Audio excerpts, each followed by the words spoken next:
சீரியல்களின் full எபிசோடுகளை Sun டிவியில் ஒளிபரப்பான உடனே எக்ஸ்க்ளூசிவாக சன் நெக்ஸ்டில் மட்டும் ஃப்ரீயா பாருங்கள்.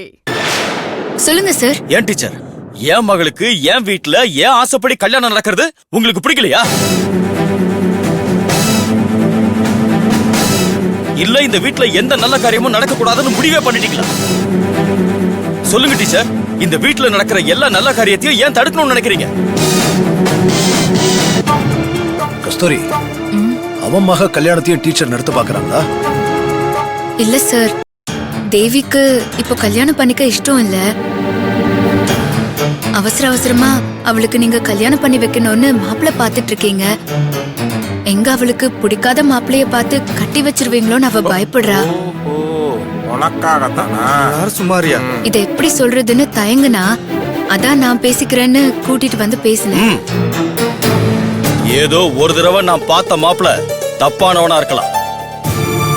நான் அன்னைக்கு சரியா விசாரிக்காம கல்யாணத்தை ஏற்பாடு பண்ணது என்னோட முட்டாள்தனம் தான், நான் ஒத்துக்கிறேன். அதையும் நீங்க தடுத்து என் பொண்ணு வாழ்க்கையை காப்பாத்தி கொடுத்திருக்கீங்க. அதையும் நான் மறக்கல டீச்சர். ஆனா இப்ப நான் பார்த்த மாப்பிளைக்கு என்ன குறைச்சல்? நீங்க ஏன் கல்யாணத்தை நிறுத்த பாக்குறீங்க? பக்கத்து ஊர்ல எனக்கு தெரிஞ்ச நம்பிக்கையான குடும்பத்துல இருந்து மாப்பிள்ள பாத்திருக்கேன். நல்ல பையன், எந்த ஒரு கெட்ட பழக்கமும் கிடையாது. அந்த மாதிரி ஒரு பையனுக்கு என் பொண்ணை கட்டி கொடுக்கறதுக்கு நான் தான் கொடுத்து வச்சிருக்கணும்.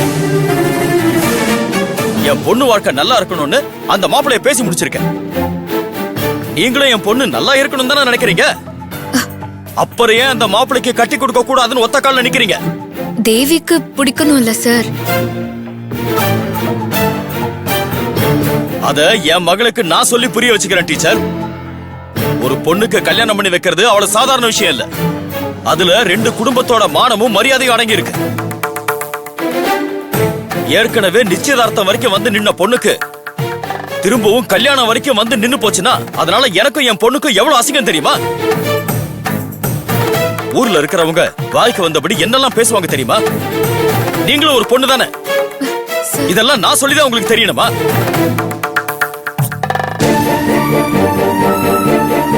இந்த கல்யாணத்துலதான் என் கௌரவமே அடங்கி இருக்கு. ஆனா நீங்க ஆரம்பத்துல இருந்து இந்த கல்யாணத்தை நிறுத்தியே ஆகணுங்கிற குறிக்கோளோடவே இருக்கீங்க. அதுதான் எனக்கு ஏன்னே புரியல.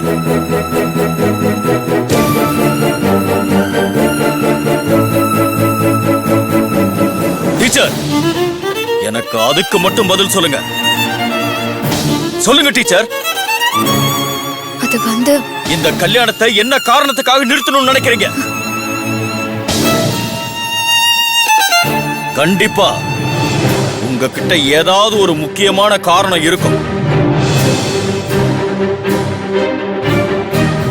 என்னன்னு சொல்லுங்க டீச்சர். நீங்க காரணம் இல்லாம எதையும் செய்ய மாட்டீங்கன்னு எனக்கு நல்லாவே தெரியும். அது என்னன்னு தெரிஞ்சுக்கதான் கேக்குறேன். சொல்லுங்க டீச்சர். எந்த விஷயத்தையும் சொல்லிடாத மீனா, அப்புறம் யாருக்கும் கல்யாணம் இல்ல, கருமாதி தான் நடக்கும்.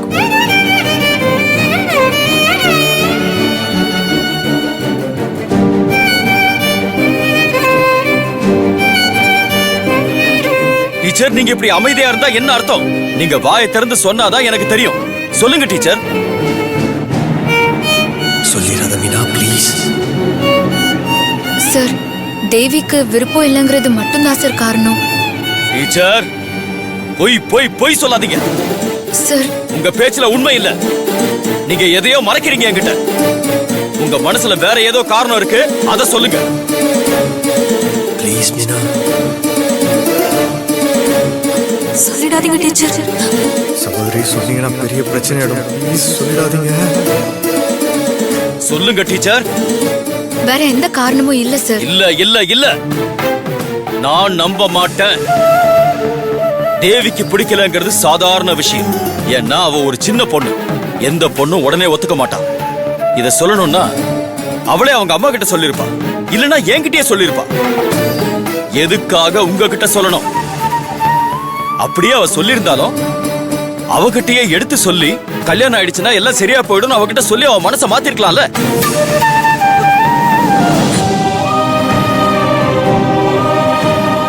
ஆனா தேவிக்கு பிடிக்கலங்கிற ஒரு சாதாரண விஷயத்தை காரணமா வச்சுக்கிட்டு வேற வேற யாரோ ஒருத்தங்களோட தூண்டுதலால இந்த கல்யாணத்தை நிறுத்த பாக்குறீங்கன்னு நான் சொல்றேன். சார் கரெக்டா டீச்சர்? சொல்லுங்க டீச்சர், யார் என் பொண்ணோட கல்யாணத்தை நிறுத்த சொன்னது? சொல்லுங்க. சார் அப்படியெல்லாம் யாரும் சொல்லல சார். எனக்கு தெரியும் டீச்சர், யார் இதுக்கு பின்னாடி இருக்காங்கன்னு. பொய் சொல்லாம உண்மையை சொல்லுங்க. டீச்சர், வாங்க மாமா, போங்க போங்க, பேசுங்க பேசுங்க, என்ன வேலைக்கு ஆகாது. கேட்டீங்களா? அவன் யார் சொல்றான்னு தெரியுதா? இருக்கிற எல்லாருக்கும் தெரியுது அவன் என்னதான் ஜாடையா பேசுறான். ஆமாமா, அப்படித்தான் பேசுறாங்க. சும்மாவே இருக்க மாட்டேன். அவன் பொண்ணு கல்யாணத்தை நீங்க நிறுத்த நினைக்கிறீங்கன்றத இப்ப அவன் பேசுறதுல இருந்தா நான் தெரிஞ்சுக்கிட்டேன். ஆனா அதுக்கு நான் காரணம், உங்களை தூண்டி விடுறேன்னு அவன் சொல்றான். சார் சொல்லுங்க டீச்சர், அவன் பொண்ணு கல்யாணத்தை நான் நிறுத்த நினைக்கிறேனா இல்ல என் பையன் கல்யாணத்தை இவன் சொல்லித்தான் நீங்க நிறுத்த நினைக்கிறீங்களா? சார் அப்படியெல்லாம் இல்ல சார். அவனே என் பையனோட கல்யாணத்தை நிறுத்த சொன்னாலும் நான் அவனோட பொண்ணு கல்யாணத்தை நிறுத்த சொல்லிருக்க மாட்டேன். அதான் அந்த மரமண்ட கிட்ட கொஞ்சம் சொல்லுங்க டீச்சர். ஏய், மாட்டிக்கிட்ட உடனே நல்ல மாதிரி நடிச்சு தப்பிக்கவா பாக்குற? ஏய், அடிக்கிறது தப்பிக்கிறது அடுத்தவங்க மேல பழிய போடுறதெல்லாம் உன்னோட வேலைடா. நீயும் ஆரம்பத்துல இருந்தே என் பையன் உன் பொண்ணு பின்னாடி சுத்துறான்னு அவன் மேல பழிய போட பார்த்த. உன் பேரை கேவலப்படுத்துறதுக்கு என்னென்னமோ பண்ண, ஆனா உன்னால முடியல. அப்ப நான் என் பையன் மேல எந்த பழியும் விழுந்துட கூடாதுங்கிறதுக்காக தான்டா நான் அவனுக்கு கல்யாணம் பண்ணி வைக்கிறதுக்கே முடிவு பண்ண. சார் அது பொறுக்கலையாடா உனக்கு? என் பையன் கல்யாணத்துக்கு முன்னாடி உன் பொண்ணு கல்யாணத்தை பண்ணணுங்கிற வெறியிலையும் கெட்ட எண்ணத்திலையும் உன் பொண்ணுக்கு நீ மாப்பிள பாத்திருக்க. அது பிடிக்காத உன் பொண்ணு டீச்சர் கிட்ட சொல்லி கல்யாணத்தை நிறுத்த பாத்திருக்கா. ஆனா நீ நான் தான் தூண்டி விடுறேன்னு என் மேல பழிய போடுற. உன் நெஞ்ச தொட்டு சொல்லுடா, உன் பொண்ணுக்கு கல்யாணம் பண்ணணுங்கிறதுக்காக மாப்பிள பாத்தியா இல்ல என் பையனுக்கு கல்யாணம் ஆகிறதுக்கு முன்னாடி உன் பொண்ணுக்கு கல்யாணம் பண்ணணுங்கிறதுக்காக மாப்பிள பாத்தியா?